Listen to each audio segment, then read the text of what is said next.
All right, start this bitch off right. Uh, no, Brian. Brian's dead. Brian's dead again. We'll go with that. Brian's He's dead. dead again. He's dead again. He's dead again. Brian's dead.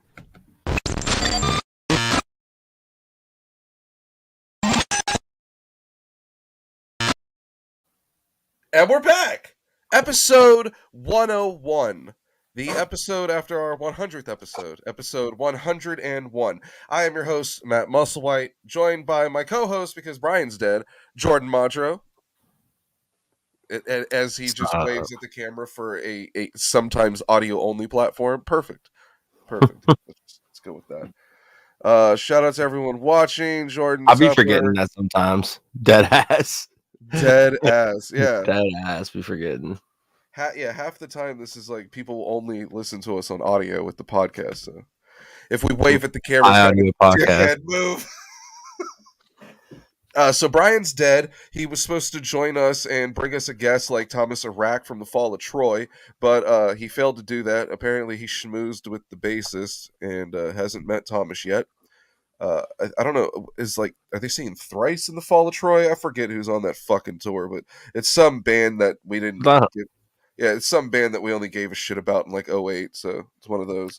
I seen Thrice and Bayside just announced a tour, and I was like, yes, like that's like straight out of my childhood. Oh, you already had it lined up, perfect. Wow, this guy. Yeah, Uh, Thrice and Bayside did announce a tour.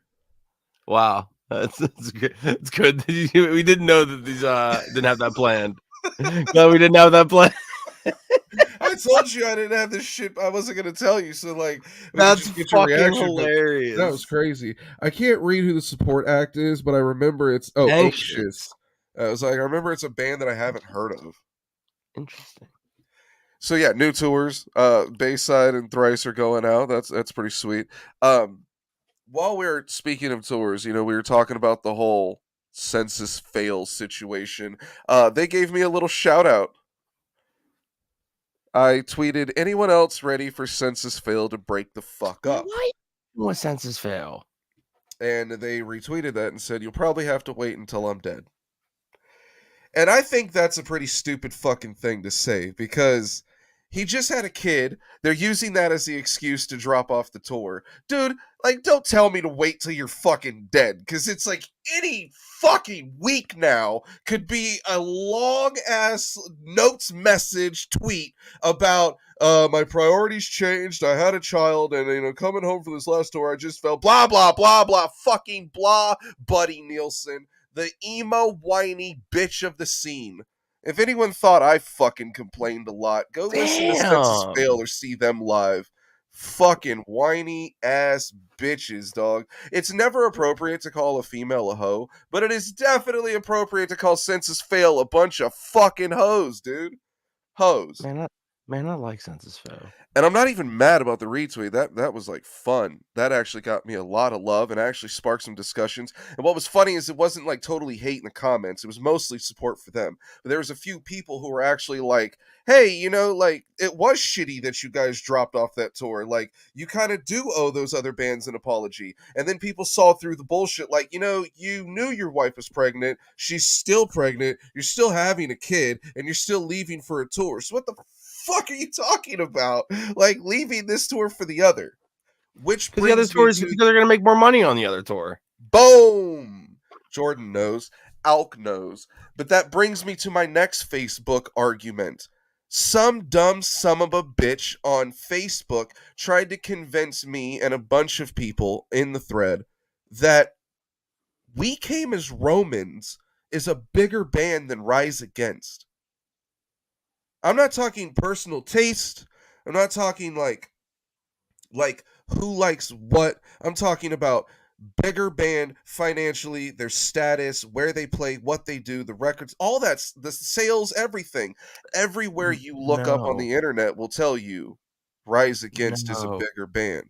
Everybody I guess not everybody knows, but like everybody should kind of know. Like Rise Against is like a staple. Like what I mean. People know. Everybody knows who Rise Against are. Even if you don't even like them, you know who they are. I went to Torchy's Tacos yesterday. Shout out to Bomb Ass Tacos, okay? Hey. I'm eating a taco, and some dude, mind you, it's like the temperature's dropped out here, so it's like 40 some degrees right now. But it's Snowing like here. 60 dropping to 50, and this dumbass is in a tank top still, and he was wearing a Rise Against tank top. And I was like, holy shit, like I don't see grown ass adults wearing We Came as Roman merch. Period. No, Period. Ever. But you you didn't need definitely to will be. see people still rocking Rise Against.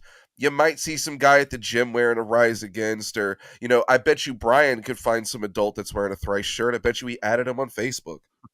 I'll leave you with this. Which one of those bands are you hearing on the radio first? Like, Which what? I got which distracted one by of those reading the bands are you comments. going to hear on the radio first? Oh, simple. Rise Rise Against. Against. Yeah. You'll hear three before you even have the possibility of hearing one We Came as Roman song. And that's The only if you're listening to like a fucking Sirius XM channel Oh or yeah, something. you have to be listening to satellite, and But it's if you're gotta talking like be FM radio, like Rise Against gets played on like FM alternative radio. Like, Rise what are we talking Against about has here? music that is in playlists on radio, not just on satellite, but terrestrial radio as well. There are radio stations that play that shit like in a rotation. Yeah, The only way a band like We Came as Romans is getting on the radio is if the single's brand new, it's been shipped to satellite, and it's being played specifically on one particular station, like Octane or Liquid Metal. And then after that, if it doesn't get any traction, which it doesn't among that crowd, the single comes and goes, and it's not yeah. played. But it was just hilarious to me that when this guy was presented with facts, he couldn't say shit but block me. So that argument died. I was kind of bummed. We had some Mm. traction. Thought we were going somewhere. I was going to bring him on the show. Oh, what could have been? I'm shocked radio like FM hasn't died yet. When I started in AM radio, I'm like, I don't really feel nervous saying anything because no one fucking listens to the radio. Like, it's AM. Who's tuning in? I get on there and start talking about football and shit. And then all of a sudden, the phone rings This and I'm like, oh shit, people actually listen to us. What do you know? Johnny Hex actually brings up a good point here. Do you think that FM radio will ever die out? It's got to, dude. I don't think it will. I think it will because I worked in that industry, and this is like back in 2006, 7, 8. The ad sales were so pathetic in radio that it was getting harder and harder, that you were only really hitting up the same businesses over and over to try to generate any type of advertising for your radio station. And that's the only thing that funds you, really. And we were in a decent sized market. It was crazy then, and it's crazy now because satellite, they operate on a global scale, subscription base. I mean, you can listen to it all over the country. It's fucking All over the awesome. world. Yeah, but Yeah. like FM, I I don't still know. I still feel like FM, like there's always going to be that need because not everyone's going to pay for Sirius or whatever. It's only going to be that need for it to be localized. Like, is it important for you to have a local sports station with so we had sports stations like the shit I was on. You would have syndicated programming that's like national shit from ESPN or Fox during Yeah, like the yeah. morning and midday, and then boom, you get a live show with us that Like could every city has the possibly, fan. yeah, and the fan, the whatever, and you can talk about, the local sports teams or local sports issues. Same thing with news and all of that. Is there a need for that? Can't you just get all that shit online on demand? Like, no one watches television, and I don't think they consume radio the same way as they used to either. Everything is on demand. You're not going to wait for the radio to play a song when you can stream it from fucking anywhere on your own. You're not going to wait for Breaking Bad to come on the television, but you can stream it fucking anywhere else on your own. So you think like even so like how like newspapers are getting swallowed up, you think that radios are going to go and like next? If they don't adapt, all that shit's gonna die. Like, newspapers went online. I know there's a couple newspapers because I don't fucking read newspapers like New York Times and shit like that, or Wall Street Journal. But a lot of those are behind a paywall where you get like a paragraph, and to read anything more, you got to pay like 99 cents, as if you were buying that day's paper. So there's There's ways to evolve. The cable companies, I've said this for years, like we're turning into where you're going to get like how Sling TV is a la carte viewing. You're going to eventually have where you pick out every cable channel individually or have its own streaming platform, and the cable companies are going to have to die out.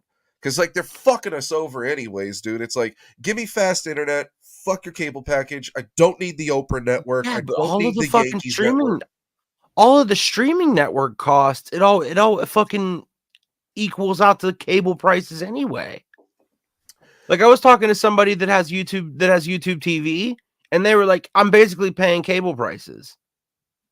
I Like mean, it's you could. it's like, and then I if you pay have for a few streaming multiple, services. My chick pays for a few, but if we were to like bundle, the thing about cable is you're gonna get a deal for about a year, 2 years max, and after that, your cable package soars, and there's no yeah. deal left. And So then it's like, a lot of places they bundle all the shit together. Like they bundle fucking yeah, internet they'll bundle it so you with save, but it cable, with a landline. You're like, I don't even fucking use a landline. Well, it's good that you have one. Like, all Yo, right. I don't get sponsorship money from any of these people, so until they pay me, I can go partial and be biased on the shit. Fuck them. I've had Yeah. Verizon, I've had Spectrum, I've had fucking Roadrunner, I've had Comcast, Dish Network, I've had all these shits, and they all give you some sort of deal, Sunday ticket, a lower price here, but they all fucking increase the shit. That's just they're like you run out of like with your insurance, you eventually run out of a period where you've run up all the discounts. There's no other way to benefit, so you leave.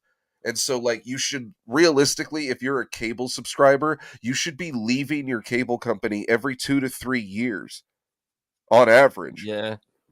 And like that's But why like I have a box full of like expired old equipment, like Verizon fiber optic shit from like California that doesn't work out here now.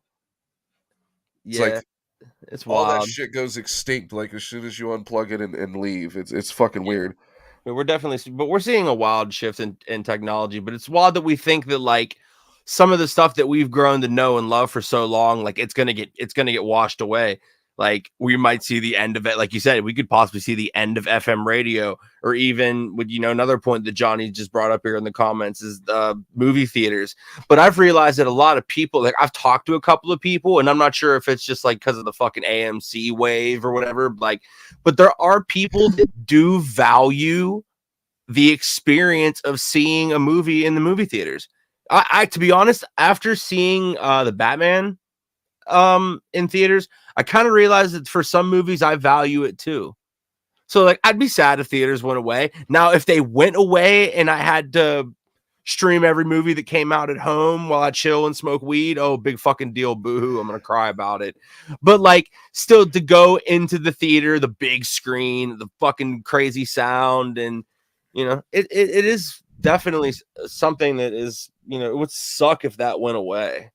I definitely remember all the movies I saw opening night. So I guess Yeah, the theater oh, mat for like sure. the theater matters in that aspect. Plus, okay, so right before the pandemic, they started construction on two theaters real close to my house, and they're different companies on opposite sides of the freeway, and they're both movie theater, bowling alley, laser tag, arcades. So they have everything and like snack bar and shit. They're just rival companies. And the pandemic like delayed their opening for fucking ever. And so now they're open. It's like that's what you need to do at this point. You need to offer all this other shit because the regular movie theater experience that we knew from like 2005 is fucking dead and gone. Nobody wants to just go to a movie and have overpriced popcorn when you could just eat overpriced popcorn at home. Dude, let's be real here. Everybody fucking takes snacks into the theater with them, and if you don't, you're fucking up, man. Most They theaters don't don't even stop care. you now. Like nice theaters No, don't give a shit because I no. can't sneak in the popcorn. I'm buying the popcorn. Like that's a given. I'm getting a Yeah, popcorn. I'll buy the drink, but like when it comes to like the candy, you I'm buy the going to the large dollar size store. drink, right? Fuck yeah. What are Do we you know what talking about happens when you here? try to buy the small size? No. Would you like to upgrade for 50 cents more? Yeah, I Sure. Would guess. you like to upgrade that for 10 cents? Motherfucker. motherfucker, just fine. Just give me my shit. Just give me the big shit, man. Just give me the biggest fucking pib you can. And that's it. But like, so that it would be interesting. It'll be interesting to see how theaters adapt in the future, though. Like, because like I definitely do feel like they do need to like bring some new shit into the fold to like stay alive. Have you ever done what the fuck is it called? So we have Alamo Draft House. What's the commercial chain for that shit? The movie theater where you drink at, they bring you food. There's a chain of them. Forgot the name. I don't know. It ain't Alamo. Yeah, but I think they went bankrupt. Yeah. Like I've never been to one of those. I heard they were expensive. They'll like bring you a cheesesteak to your fucking seat while you're watching a movie, but you can have like recliners and shit. Yeah, I've done the recliner theaters are like that's the only way to fucking go now at this point. Like, yeah, I've done the recliner theaters, and like now that like if I were to go back and sit in a regular seat, I would just be like, "You're such a peasant." Like, you fuck out of here. Like, you gotta go back to the recliner, kick back, relax. Yeah, I wouldn't mind the recliner. They're so comfortable. It's awesome, and they're like the theaters that like where people like bring you your food. Like, I don't want that. You know, like if a table next to me and a waiter, I need snacks. I don't need a meal. I know, like I'm not trying to eat a fucking ribeye and watch Batman whoop the shit out of Riddler. Like, yo, that's exactly what they fucking bring you too. Yeah, like I'm cool, and if I want something, I'm gonna just go get it. Can you imagine just like I already had it in my jacket pocket, and some crazy shit happens? You're like, oh shit, I can't believe it! Oh my god! I'm pulling up with like a styrofoam like fucking thing, like a meal, and just like, hey, what's up? What we got here? What you eating? They sell merch and trinkets for the movies showing to help promote the films. That reminds me. That's 100% true because I got a fucking reactor thing at Iron Man 3 because the first time one of the first times, actually the first time I ever been to a theater with a bar in it was when I was in Texas, and we like all as a band at that point went to see Iron Man 3. Dude, it was probably went to fucking Alamo Draft House. No. It wasn't Alamo Draft House. It was like one of them. It was like above the mall, like one of those type joints, like one of those, like where like the whole third floor of it's a movie theater. And they had like a glowing reactor in the drink. It was so sick. Loved it. I wish I still had it. I definitely remember probably died getting a movie poster for Independence Day, the original fucking Will Smith movie from fucking 1996. It was like the only time they had a raffle in the theater, and like, yeah, won a movie poster. And then I had to sit with the fucking poster, which it was like cardboard, so it was already like wrapped. I had to sit it in between the seats and like sit with it for the whole fucking movie. Always try to get always would try to get posters from friends I knew that worked at movie theaters. Shit was awesome. Oh yeah. End up with some random ass fucking shit. Like, how do I have this giant ass Vin Diesel, the pacifier, cardboard cutout? That was a terrible movie. Did I get this Jennifer's Body poster from? That would that would. I snuck into into our theater. Like I was just like hanging out with like friends that worked there, and that was playing, and I was like, I just want to go see what it is, and I watched like 15 minutes of it from like the hallway, and I was like, this is garbage. I'm walking away. I saw a couple Bond films that way, the Daniel Craig Bond films, because like, yeah. I also being young and sneaking into theaters, like. I also saw the entire Hostel 2 movie with a chick by sneaking in. That movie was so fucking brutal, dude. Oh my god. Yeah, I was like the only one who enjoyed that shit till the end. A little too much. Oh man, that's awesome. Good times. Before we get off too much in the weeds, new music. I was gonna say, what do we got? We talk a little new music. Look, yes, I was just listening to this shit while I was getting ready. Benny the Butcher dropped Tana Talk 4. Griselda. It's fucking tremendous. Do those dudes miss? They don't miss, but the last Tana Talk was produced entirely by what was it, Hit Boy? And so this has a lot of Derringer and then a couple Alchemist tracks. But it's mostly Derringer. That kind of changed the vibe of Tana Talk 3 because it was all the same producer. Tana Talk 1 and 2 weren't like that. they're fucking fly. This is like the best Benny project in a while, which is crazy for a dude who's dropped like 3.5 albums in a year span. He's got the Def Jam deal. I don't even know if this was a Def Yeah, you Jam got the release. Diddy, God got the Diddy damn. feature on Got the Planet Diddy Rock. feature with the 10 more You know crack what's crazy commandments. too is Diddy loves doing those features where he doesn't rap. He literally just talks in the background of your track. Yeah, because Like like he did that on there's a ASAP music Rocky's video for last the record, shit, and he and you didn't even get listed for a feature. Like he ghost featured. he did that Like with the I was game. listening to it the one, and I was like, "This sounds like Puff." And He I look did in that the with credits, and I'm like, "Sure the fuck enough, it is." he did that with the game. They Wow. did some stupid song called standing on Lambos or standing on Ferraris or some stupid shit like that. And like all Yeah. Diddy did was talk. He just wants to appear in the video. Hey, Dude, hey, when you're that level of businessman, go ahead, man. Do it. Do what you do. yo, But episode yeah, 101, learn you something. I'm gonna learn you right now. What did Suge Knight say back in the day? In response to Diddy being in all those videos, he said, if you want to be on a label where your CEO ain't dancing around in all your videos, come to Death Row. That was hard. Because Suge hard. Knight, he was hard to find in Bars. them videos. He wasn't dancing around in them shits. It's because he couldn't be anywhere. He was a fucking target, He's probably. a fucking felon now. Yeah. Shouts to Snoop getting Death Row. That was cool. That was cool to see. Hey, it all At comes least full it's in good circle. hands. Now, like if you buy it, it just it feels better, you know? Yeah. It's not going to Yeah. Suge and it's not going to some random Canadian holding company. Yeah, but shout out Benny, man. It's just shout out Griselda in general. Like they're really making a big splash, and they're just really just being themselves. Like you could tell, like it's not some fucking, manufactured pop bullshit. Like that's really them. And I fuck with that. I love that. That's awesome. Now you know it's them because I was talking about the last Conway release. It's a Shady Records release. This is dope too. It's definitely more personal than the last two, and he talks a lot about getting shot and getting cerebral palsy and shit like that. And on this record, Benny is talking about like that song. He says he sold dope to his auntie, his Yeah. neighbor, his auntie, and stepdad. Like that shit was fucking hard. You know, like he's rapping the truth, like from the heart. It's like that shit goes. I really enjoyed that album. It's gonna be my number one for the week, probably for next week and maybe the month. But I also, It's gonna be a top album of the year, and yeah, I know it'll for hit the probably list me for and you. sure. It'll definitely be on my top 10, top 5 list, depending on if we get some fucking fire this year. Also, I know it came out in February, but I just fucking heard John Woo Flick for the first time today. Just, going through the deep dive, new music. Oh So yeah, fire, Conway. Spray 80, the baby woke up. Yeah, fuck.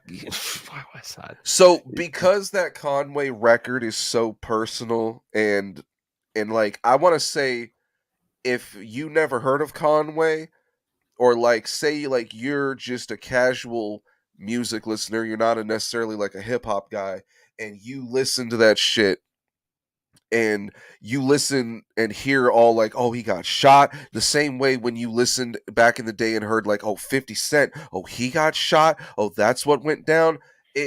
It was cool because it kind of painted the picture of who Conway was for like new people. If you Mm-hmm. didn't get the past like 3 or 4 or 5 records, um this record's kind of the same way. Like if you don't know who Benny is, cop this, then go listen to Burden of Proof, and don't and yeah, and tell me that this isn't like the flyest, hardest motherfucker out there. Yeah, Uh, the records are for sure. fire. Griselda's killing it. The other record I dug this week is Ghost. Ooh. First off, Ghost always has the sickest album covers. Album covers dope as fuck. Uh, it's called Impera. It's got a couple cool tracks on it. It's so weird, man. Ghost is a fucking weird band. I know a lot of metalheads are pissed off at them because they're labeled a metal band, but they aren't necessarily shredding or doing a bunch of metal aspects. What they sound like is a 70s metal band in present day. So it sounds like a very clear and crisp 70 or even like an 80s metal band, but it sounds dated. Like it sounds really fucking good with a like dated metal rock sound, and it's just done well. And it's perfect for fucking arenas. That's what they tour. It's the best like album that Ghost has done musically. Like I think Meteora might be their best overall because it's still dark and edgy and kind of hard. But this album, there's just some real musical and melodic aspects where they knock it out the park. The guitars are like, I guess they're tuned metal, they sound metal, but it's a very like fringe hard rock metal album. Fucking great though. That shit's dope. Did you get around to listening to Lil Durk this week? I can't say that I did. No, I All right, didn't. you're not missing too much. I No, browsed a I couple don't really songs. like. There's not a lot of like the new trap rap that like I really am like all into. Like I don't care for Dirk. I don't care for Young Boy. I don't care for most of that shit. I Like don't like Young it's Boy. I not feel for like me, man. Like you know, Young Boy NBA is for it's the high new school generation kids. stuff. Like Young Boy has like crazy stream numbers, and Oh, I like know it. It's it's got to unreal be to me. kids because I don't know anyone that listens to him, dude. Like No, that dude no. is only appealing to high school kids because he's in jail and he's super hard. Yeah, And I think he knocked up Floyd Mayweather's daughter. I don't know. Might be he wrong on that. Don't did. quote me. For Floyd show up and serve you some hands. Lil Durk's album, there's a bunch of King Von references, his dead homie. There's a lot of street violence shit.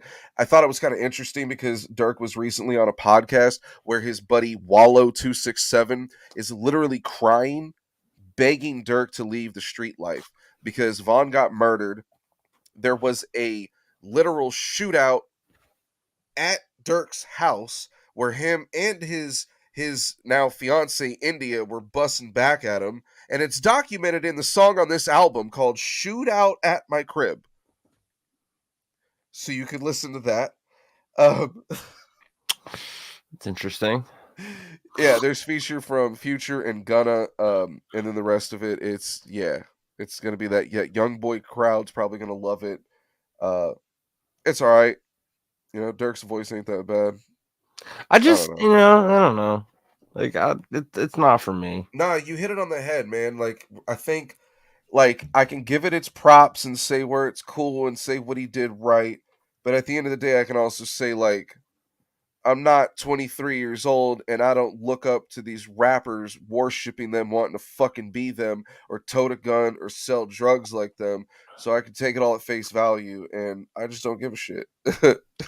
Like Listen, Griselda's super cool to me, but Dirk yeah, but is like I can't fucking relate to any of that stuff. Like, you know what I mean? It's just cool to listen to. Like, it's a good vibe. You just listen to on like vibe to beat. Like, I couldn't it's just relate to the whatever. Matrix, but I still watched that movie like 40 times Yeah. back in 2000.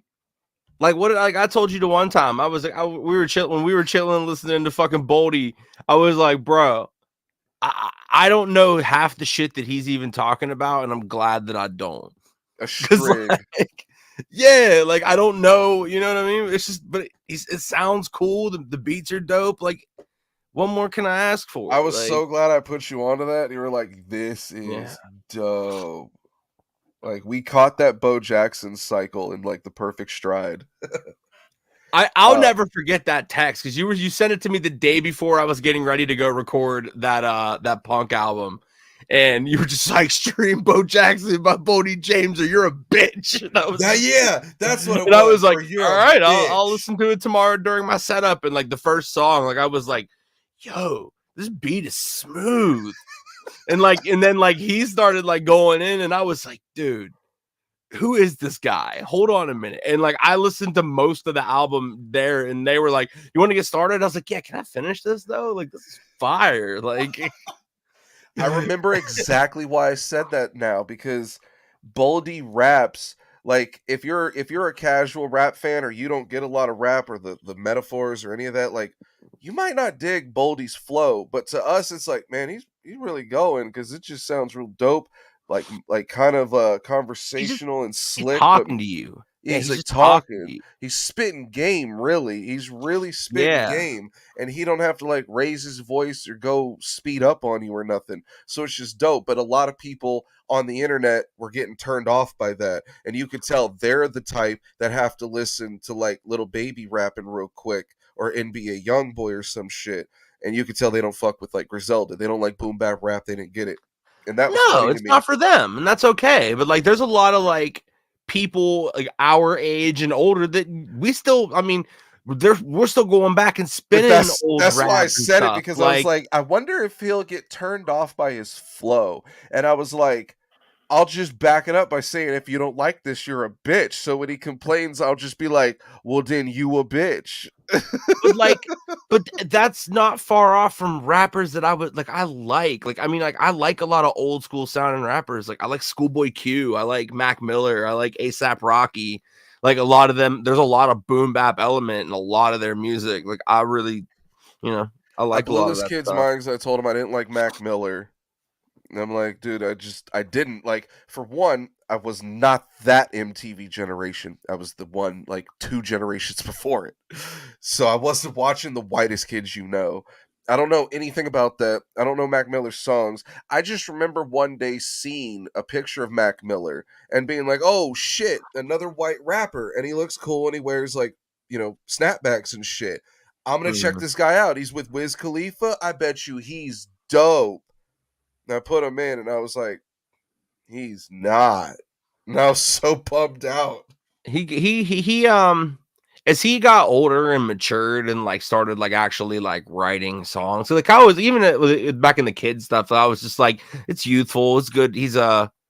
But you could tell there was promise there. You could tell he was a great rapper. He was writing decent songs and stuff, and it just got better. The writing just got better and better and better. Like, but I understand why some people don't like him. He's a different, he's a different take on rap for sure. But he's dope, Dude got offended by all talented for that. sure. He also got offended by my J. Cole take. Then he goes, "Can we at least agree that Nas is better than Jay-Z?" And I told him, "Get the fuck out of here." And I Did was like, you you did you really not enjoy know my stance Cole's on feature Nas?" on Tana Talk? Who's? Did you enjoy Cole's feature on Tana Talk? You know, okay, two things. It's cool. It's cool. It's probably the coolest Cole I've ever heard because I don't listen to a lot of Cole. But why does he he, repeat he, the he exact same thing that Benny said as his ad lib, like leading up to the verse? That threw me off. I mean, I don't know. It's That was weird. probably showing respect to Benny. I have no idea. The I beat couldn't is tell you. hard, and Benny's verse is so hard that like the song's Mm, hard to fail. But I had heard that like a couple weeks ago. I mhm. liked it. Yeah, it's Uh, fire. all right, let me cover up some loose Shoot, ends here. like it's some J. Cole. I totally forgot to mention this when I reviewed the Ghost album, but tomorrow in Phoenix, Tomorrow. Ghost is gonna have a fucking NASCAR. They are sponsoring the Xfinity car of Bailey Curry. It's running tomorrow at Phoenix Raceway. It's fucking awesome, dude. Look at it. It's white, black, with a little bit of gold. Fucking Ghost logo on it. It's a Camaro. If they print this, if they make this into Awesome. fucking diecast, I will Yeah, that's own a few of them. fucking awesome, bro. I That's mean, dude, so hard. I just want to know who and how the fuck, dude. Look, on the driver thing, it says Papa Emeritus. It doesn't even say the driver's name. The driver's got to be a fan. It's not. I think what it is this team has been they're whoring themselves out essentially to sponsorship that's really only sponsoring something for a week. So it's on a race to race basis. So Ghost is sponsoring this week for the album release because the album came out today. But then they're not going Yeah. to sponsor the car next week. It's going to be something else. So it could be sponsoring like Dolly Parton at the American Music Awards or something else or the Country Awards, whatever the fuck she just did. But a lot of country records and albums end up on NASCARs for obvious reasons. Let's see what we got here. I just want to know how, Not because gonna do Ghost me is a there. satanic band. This He's is a not gonna Christian. do me there. It's just I have interns. Oh, hold on a second. I'll pack the bomb up real quick. Shit, I didn't even know we was We smoking out over definitely touch our interns. here. You don't speak for me. I'm just yeah. You can't touch my intern. We keep very respectable thing going on over here. The other fairly interesting news I wanted to get to before we break into the Slaughterhouse shit. Jordan Tupper forgot the Alexis on Fire song. The return of Alexis on Fire. Have you been to where the Dallas Cowboys play? Jerry's World. No, I have not. I've only driven Jerry's world of illegitimate children. Yo, Did you see that shit? She's 25, bro. Do you think she's just like working at a gas station like, this motherfucker owes me money? I mean, bro, what would you do if you found out after all these years? You're like, I've always wondered who my dad is. This blah, If blah, I blah. found out Jerry Jones was my dad, is your fucking if I dad. found out Jerry Jones was my dad, I'd be a fucking Eagles fan.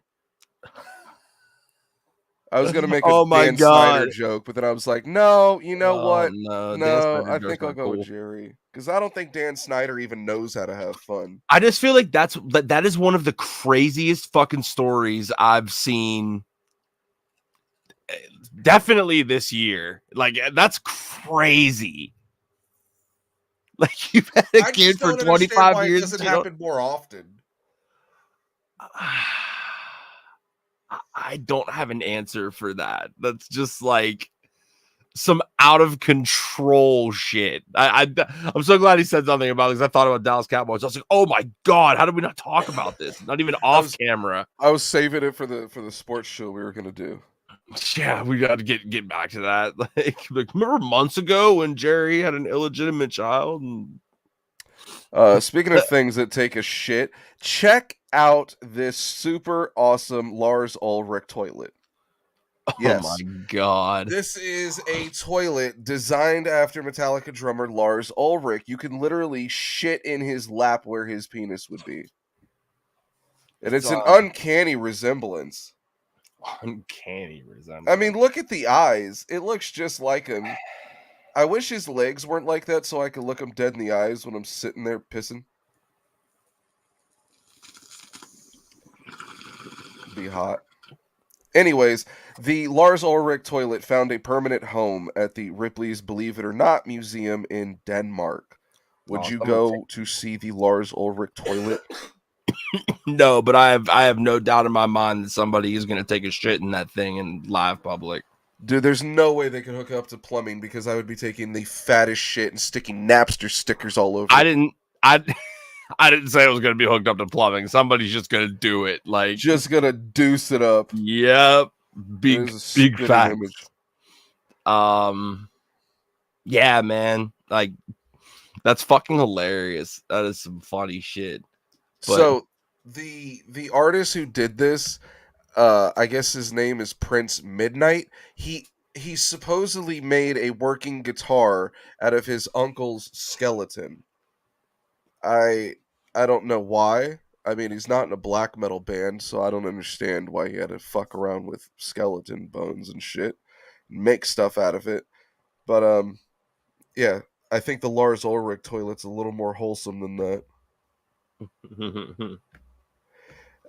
Side note.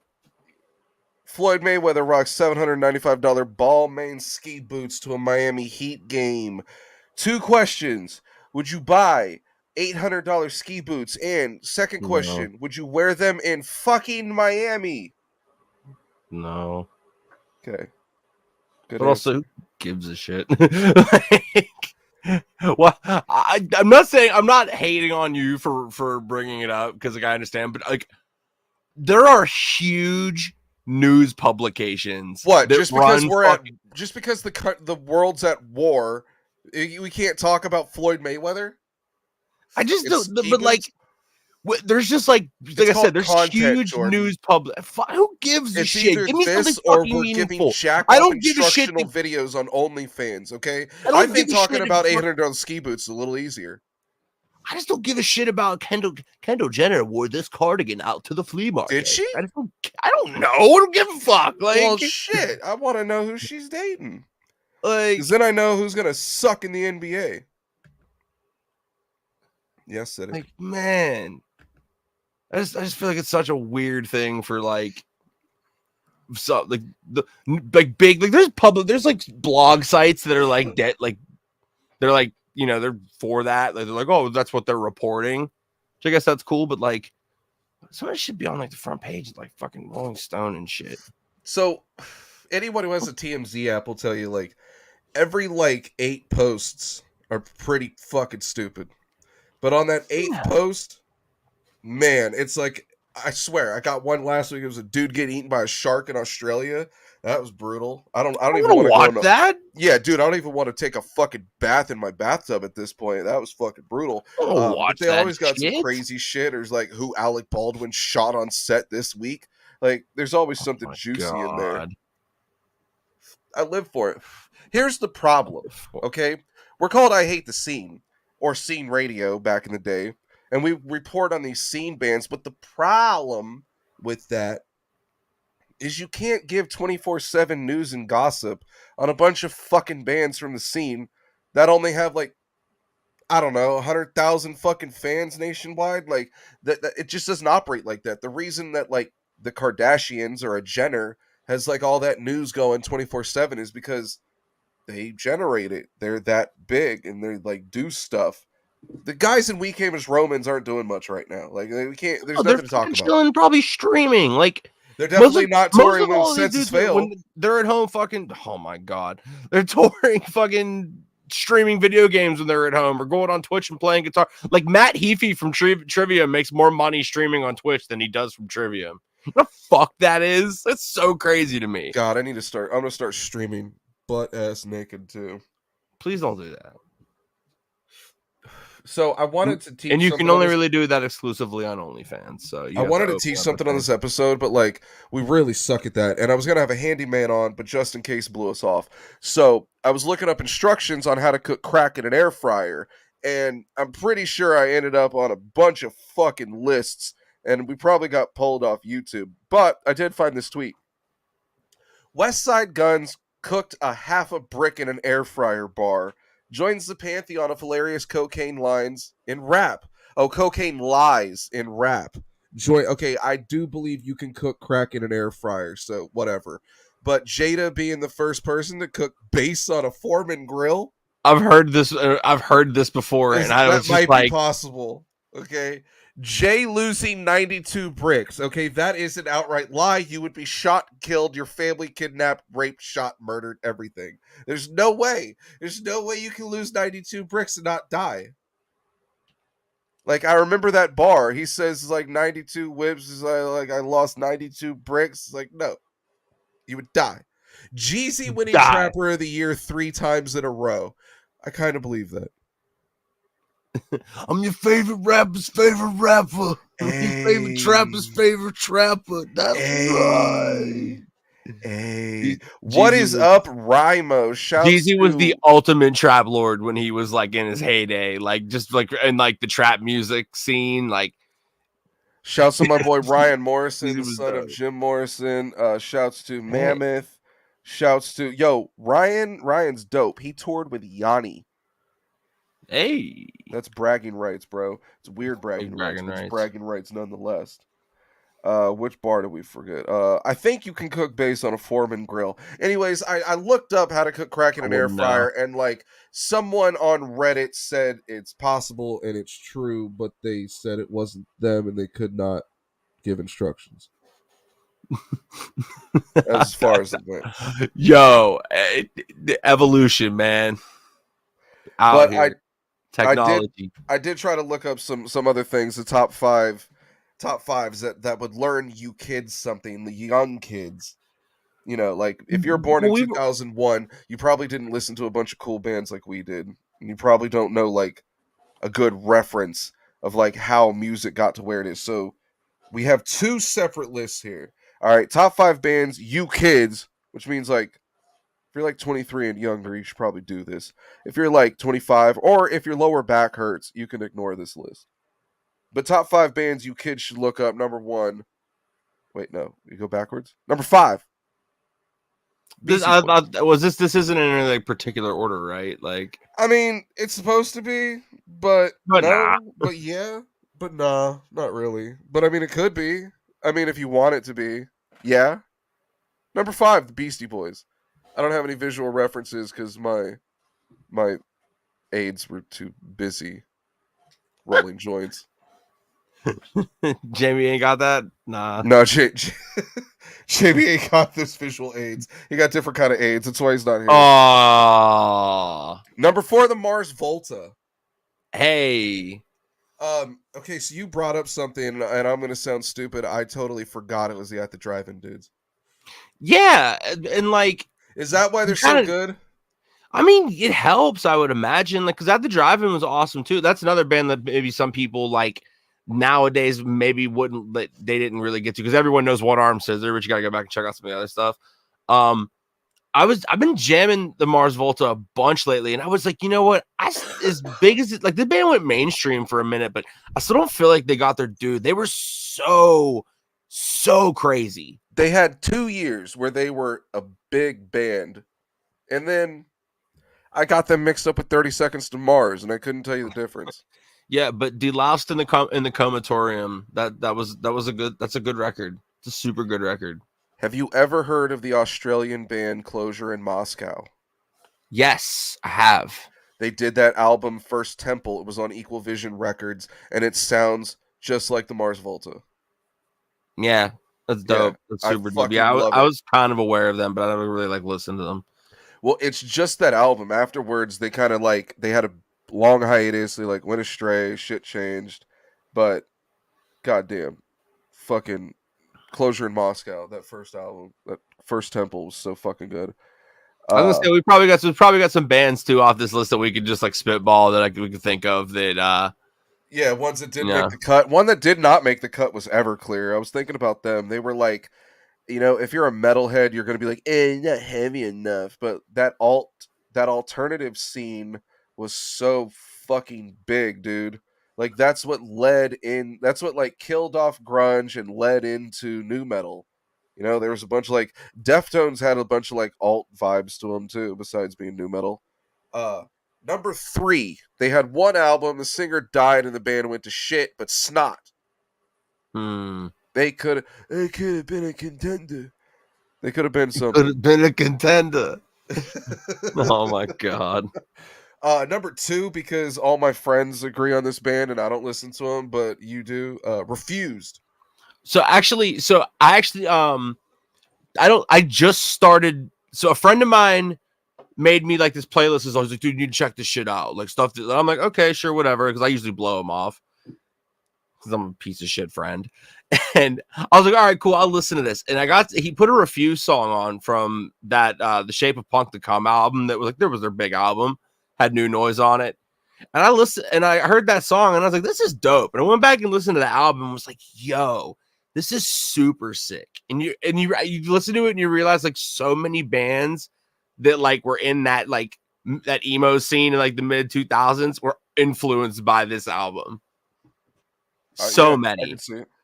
Like it's awesome. So like, and I feel like a lot of people probably don't know about that band. So like, do what I did. Go back and like check that album out, and you're just like, oh, you know what? This is a fucking gem. I'll give you that one. I put this band at number one because they have a massive fucking catalog, even though I really only really obsess over two albums. But just a massive catalog, and now the dude's a wrestling promoter. But the Smashing Pumpkins, if you were born in fucking 99, 2001, you don't fucking know a damn thing. So go back and get Melancholy and the Infinite Sadness. It's from like what, 95, 96. It's a double album. Yeah, that used to be a thing, okay? When like Little Uzi Vert dropped Eternal Ataki and it had like 40 songs, that was a double album. Okay, back in the day you'd Yeah. have to like go to a store and pay $30 for that and you get like two CDs. It was the ugliest album cover. It was the ugliest CDs. The artwork was atrocious. It did not look like a grunge band. It looked like a fucking like contemporary like classic art. I don't know. It definitely confused my parents. That's why I was allowed to buy it. It didn't have a parental advisory sticker. That's why I was allowed to buy it. It was a fucking amazing album. And the guitar work, the grunginess, the nastiness, the screaming, the heaviness. There's a lot of cool shit on that record. But yeah, Smashing Pumpkins, man. A lot of people probably missed out on gems by them. Total fucking gems. Did you know Billy Corgan's a wrestling promoter? He owns the NWA. No, I didn't know that. That's wild. Yeah, I think there's shows on Wow. YouTube. Yeah, he owns the National Wrestling Alliance. They're like the oldest wrestling promotion around, but they had so many shitty years they didn't matter. We went through and did a top 5 rap groups that you should look up, and I think we both agree on all these. All right, so number 5, Hieroglyphics, because they're super fucking underground. Like you can't claim underground anything if you don't know who they are. Mm-hmm. I put number 4, the Loonies, on there because we need some West Coast Bay Area representation. They were super ghetto, super gangster. They did that Oakland Raiders song. They're the ones that did I Got Five on it. So I know you fucking heard of them. You probably just don't know how they spelled Loonies, Luniz. But yeah, Numbskull and Yuck Mouth were just fucking hard as shit. Uh, like early 2000s, late 90s shit. It was fucking hard. Number 3, old 3-6 Mafia, like when they were really devil worshipping and like crunk was being invented. Yeah, 666. That shit was so hard. Mystic Styles, Hypnotize Can't Posse, Tear the Club Up Thugs, the When the Smoke Clears, all that shit. By the time Riding Spinners and what is that huge song they did? I Stay Fly. By the time Stay Yeah, Fly say came five, out, Three pop on my Six turned into collar. a different type of like mainstream rap group. But Mm-hmm. the old 3-6, nasty, screwed Club and music. chopped. Yeah, go. Yeah, well, club That music. whole fucking scene, like the whole hypnotize my like remember Lil White? Like that whole Yes, their whole Lord, label was just like club music, like, and it was it fucking was like fighting in the crazy. club music though. Yeah, Like dude. terrifying. Like it wouldn't be played in the clubs out here. It'd have to be like urban clubs or like Tennessee, and it would lead to fights and shit. Fucking Terrifying. like that shit would just like you listen to that shit like when you were like we were young, listen to like 3 6 Mafia and shit before games. People like, dude, they'd have people just juiced, ready to go. They started doing some real hype songs, and like Little White would just Yeah. fucking yell because like there was a song I looked up the other day. It was on a DJ K Slay album, and it was 3-6 featuring Little White. It's called "We Don't Give a Fuck Where You From." Yep. Little Love White it. just on there, just he just goes and he just yells. Yeah, but like everybody around, like that was like the Hypnotize My brand, just like fucking grimy ass club music. That shit was hard. Number 2, I put Gangstar on this list because, dude, Guru and Primo, I mean, their Yeah. shit dates back to the early 90s. Guru's an incredible MC. Primo's one of the best producers to ever live. So it's classic shit, every album. Number 1, I put on because I think everyone could relate because they're so loud. MOP, the Mash Out Posse. Okay, they're so fucking loud. These dudes like invented yelling on the mic. Brownsville, Brooklyn. They were signed to Rockefeller, didn't drop an album. They got signed to G Unit, didn't drop an album. Bruh, they dropped a fucking rock album. Like they did the Anti Up song. They have a collab with CNN called Stomp the Shit Out You. They're Wow. fucking dope. So yeah, if you want to talk about tear the club up or fighting shit, MOP, look them up. Look up Annie Up. Look up their collabs with Jay Z or Memphis Bleak. They're fucking just incredible shit. But that's for you young cats. If you don't know, now you know. We learned you something because I couldn't bring Justin Case on here to teach you how to build like a fucking birdhouse or install solar panels. So that was the best we could really do. Teach you But some underground rap music. yeah, and it's all brought on because of the recent beef and news of like Slaughterhouse, what went down with this super group rap group. If you didn't know who Slaughterhouse is, from the left to the right, Joel Ortiz, Royce to 5'9", Joe Budden wearing that Cincinnati Reds hat, and King Crooked Eye on the far right. This was a super group of MCs that were put together, eventually signed to Eminem's Shady Records, like the same day as Yellow Wolf. It was a pretty big deal. The records were big. It led to Royce, reuniting with them, and they did a record together. Like Oh, Bad Meets Evil was so dope. it was long overdue, So dope. bruh. You got Crooked Eye, okay, who he did 2 full albums on Death Row when Death Row's like what they call the second Death Row dynasty, like Dysfunctional Mhm. Family, Crooked Eye, Corrupt, a slew of badass West Coast rappers whose albums never dropped because of politics and bullshit. And straight up, Crooked Eye had 2 albums done, never got dropped on Death Row. And so, like, he had to do other shit. It's like a dude who's got all the talent. He just can't get the fucking album out there to anybody, And this is this is before streaming took off and all that shit changed. We're still like Slaughterhouse is like early iTunes days. So like Crooked Eye, I mean, he was doing Hip Hop Weekly for a while, like a news update on what's going on in the world of hip hop, and he would do a song every week about this shit. So these dudes like him, Joe Budden and his Mood Music series, Joel Ortiz, and then Royce da 5'9", who had done what the shit with Eminem back in the day and had fallen out, had done Mhm. all these records with Primo, and really couldn't get a lot of commercial success off of mixtape shit. Same with Joe Budden, same with Crooked Eye, same with Joel Ortiz. They come together and it was huge. It was just a big deal that four MCs got together and slayed it. Like that's what the name meant, Slaughterhouse. I think Royce coined Mhm. it because he said that's like a fucking slaughterhouse, like the four of them. That But makes of sense. course, Royce is probably the most creative of the four. it's so hard to call because man, they're awesome, and They are. the latest release from any of them is a Joel Ortiz King Crooked album called The Rise and Fall of Slaughterhouse.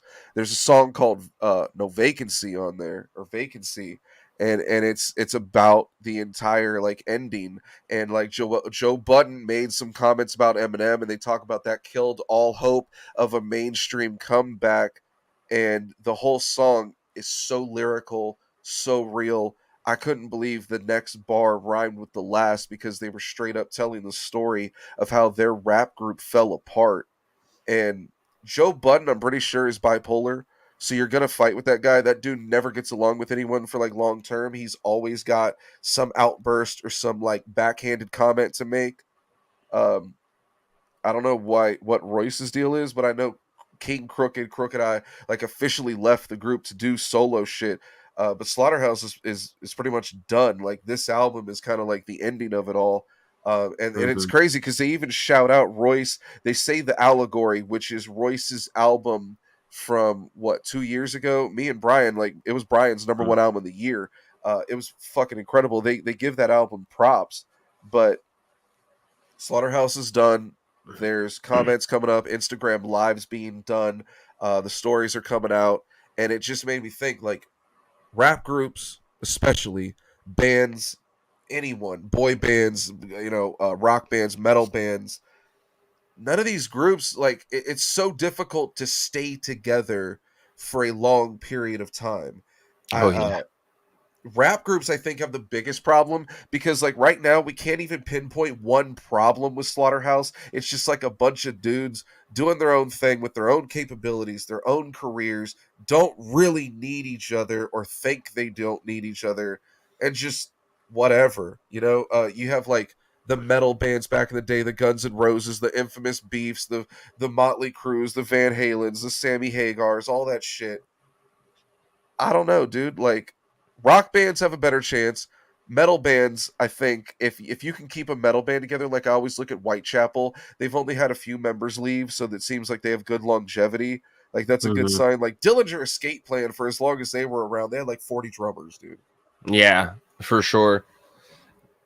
Rap Yeah, I groups, like who the fuck stayed together? Like Wu Tang is able to tour 9 members together right now, yeah. but they were not for years and years and years. They could not, and only certain members got along. Red and Meth, or Raekwon and Ghost, or Ghost on his own, or they go and form their own Wu Syndicate and try to get new guys. Like Yeah. it's crazy. Tech Nine and Chris Calico. I think Chris Calico left the label at one point. I Who, think they still did. who the I don't fuck know if gets he came along back. forever? Look at Um, NWA. Look at the shit with Dr. Dre and Easy E. That yeah. was ugly. Yeah, I mean, everybody felt. I mean, I remember when Odd Future had that like huge, like everyone. It was like pretty. I feel like it was pretty public. Like they stopped fucking with each other like quick. And It those was dudes are wild. young, so they're gonna Yeah, make it like public and messy and stupid.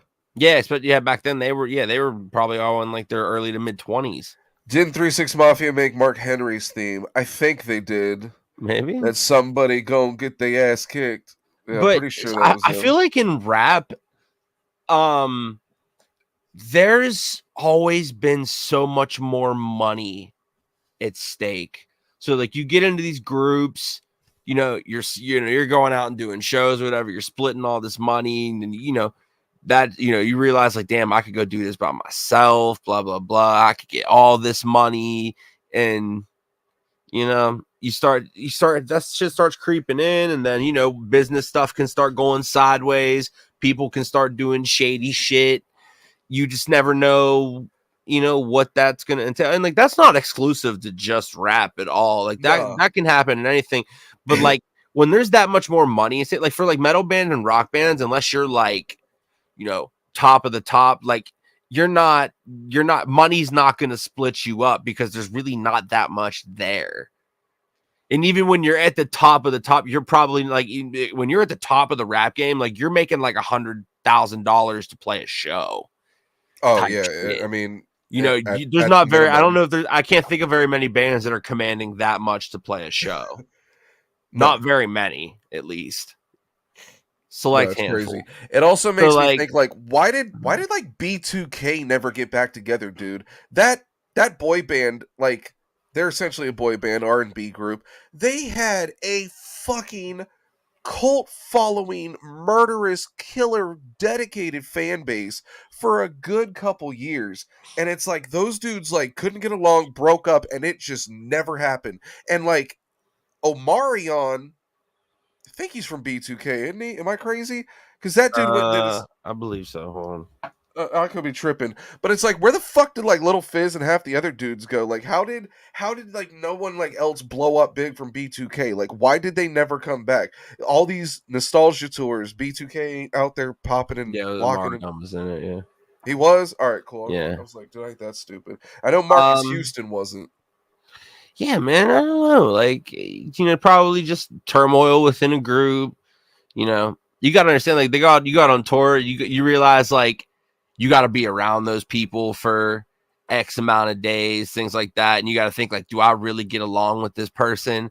I mean, like, shit, like we were just seeing tours where some people in the band made sure like the bus, they were separate from each other. Oh, you know what I'm saying? Stained. All 4 members of Stained allegedly were like touring on 4 different tour buses. Like, they couldn't be with each other. They fucking couldn't stand each other. Yeah, you know what I'm saying? Hilarious to me. That's so wild. That's a shit way to live too, because it's like, oh, I'm in a band and I have to like make money and like work with these dudes and collaborate and make an album, but I also fucking hate them. Like, damn, that sucks. Because like, how are you gonna agree on anything? It really is hard. And like, even when like, and like as a band, like when you found that when you have them disagreements, like you really have to like, keep yourself in check and realize like, hey, we're all trying to get to the same goal and shit. Like, this is a brilliant question. What happened to the Black Eyed Peas? I have a very easy answer for this, but I'll have to answer it with a question. Can you, after Fergie left, right? Because Fergie announced she left the Black Eyed Peas. Can you name the other Black Eyed Peas besides will.i.am? Because will.i.am has a career. He's going to stay making songs forever. Whenever he comes out of his fucking hole, he'll make a song. It'll be on radio for as long as he wants. It'll be as big as he wants. And then he can go away again. But, like, who's the other Black Eyed Peas? Can you name them? Yeah. No. I'm pretty sure his name is Apu Diop. I'm not shitting you. I'm pretty sure that's his funky-ass name. But I don't know what he does. I don't know any of the bars he spit on their songs. I don't remember what he said on that super positive Justin Timberlake song that came out in 2003 that I never want to fucking hear again on any fucking compilation CD in the backseat of your sister's car. Jesus Christ, that song was terrible. It also sucks? City High. Fuck City High. I don't need to hear that shit again. Anyways. Yeah, I don't know, the rap group thing, it's definitely interesting. I feel like, in a scene where money and ego is so like drives, you almost feel like it's a big driving factor of you. You got to have confidence to be a rapper. So with an insane confidence, it's probably going to come some sort of ego than a metal band. Lot more, man. Like, like, think how much money Drake makes a show. Like, it's upwards of 500,000. It's like $500,000 a show. That's why he doesn't do many. because he doesn't fucking have to. Like, I mean, that's because just anywhere like, Drake shows out, you're talking like an over flooding of people. yeah, I mean, that's not. that. No one wants to admit this, but Drake is the one responsible for that Astro World shit. Okay, because no one stormed the stage until his. Jeez, he's flaming him. But that's exactly what happened. It wasn't until I mean, Drake yeah, that's came what out happened. that like people started getting crushed and shit. Like no one was dying for that shit during the Travis set. I don't know. Is there any rap groups we're missing? I gotta meet my parole officer or something. Oh my god. Yeah, I don't really got any. I don't have anything to add on. I'm trying to think of bands that we ASAP missed. Mob. Somebody left that shit. That Mob still does stuff. They're just not like doing stuff Yeah, but no members together have per se. left. Oh yeah, but people leave bands. I mean, Yeah. they're still going. Like ASAP, they're never. I'm sure they're gonna make another ASAP Mob album. Didn't ASAP Ferg dip?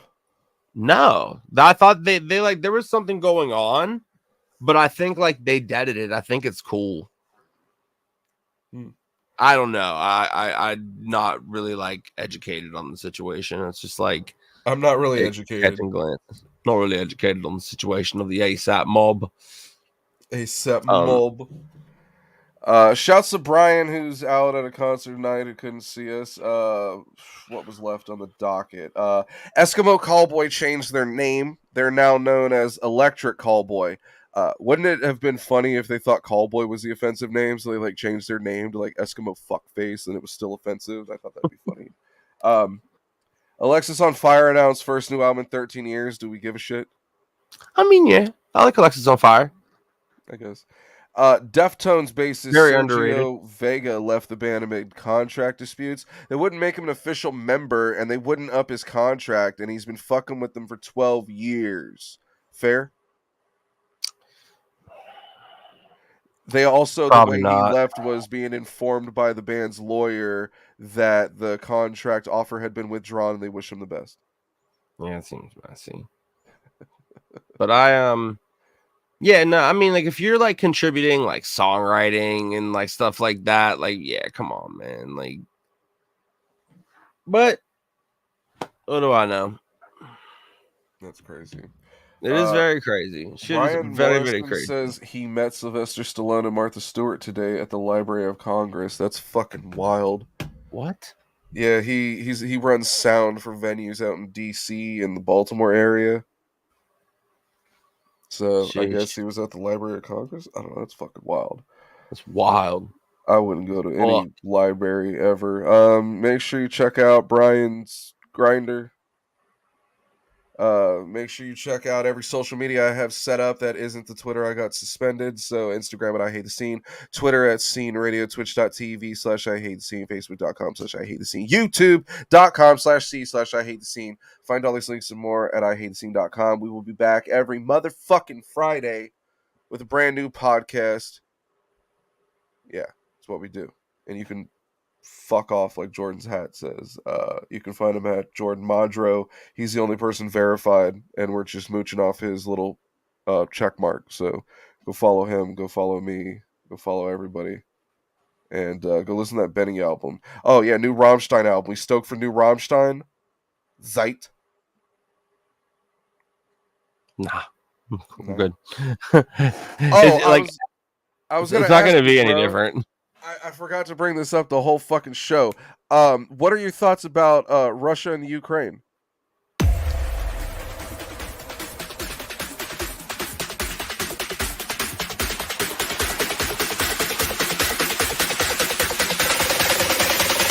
I knew I was fucked.